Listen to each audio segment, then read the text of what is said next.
تہجد پڑھنے کی فضیلت۔ اگر تہجد میں کوئی خاص بات نہ ہوتی تو اللہ تعالیٰ کیوں تہجد پڑھنے والوں کے لیے پہلے آسمان پر آتا؟ اللہ تعالیٰ ان کی دعائیں 7 آسمانوں کے پار سے بھی سن سکتا ہے، لیکن پھر بھی اللہ ان سے ملاقات کے لیے تشریف لاتا ہے۔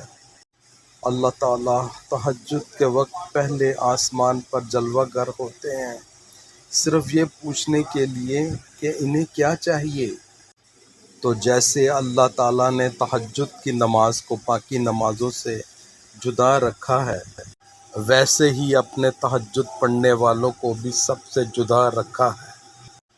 تہجد لاڈلی عبادت ہے، اور اللہ کیسے اپنے لاڈلے کی دعا کو رد کر سکتا ہے جو اس نے تہجد کے وقت مانگی ہو۔ تہجد کا ایک سجدہ بند راستے کھول دیتا ہے، اور پھر جو ناممکن ہے وہ ممکن ہو جاتا ہے۔ تہجد پڑھنے والوں کی وہ خواہشات بھی پوری ہو جاتی ہیں جن خواہشوں کا ذکر انہوں نے اپنے آپ سے بھی نہیں کیا ہوتا۔ تہجد میں مانگی دعائیں تو سیدھا عرش پر جاتی ہیں، مخلصی سے مانگی ہوئی دعائیں تمہاری تقدیر بدل دیتی ہیں۔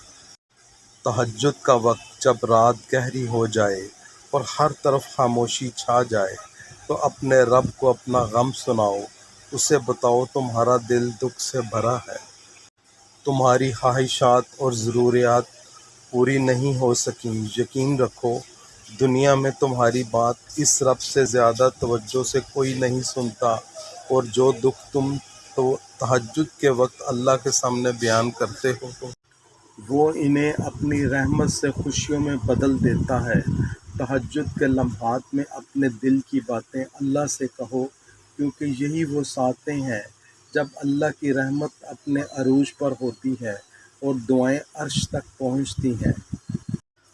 تہجد کی نماز کم از کم 2 رکعت سے لے کر جتنی چاہے پڑھ سکتے ہیں۔ اس نماز کو پڑھنے کا بہترین وقت رات کے آخری تہائی حصے میں ہوتا ہے۔ اللہ تعالیٰ ہم سب کو تہجد کی نماز پڑھنے کی توفیق عطا فرمائے، آمین۔ پڑھنے کے لیے شکریہ۔ اسی طرح کی پوسٹ دیکھنے کے لیے فالو کریں۔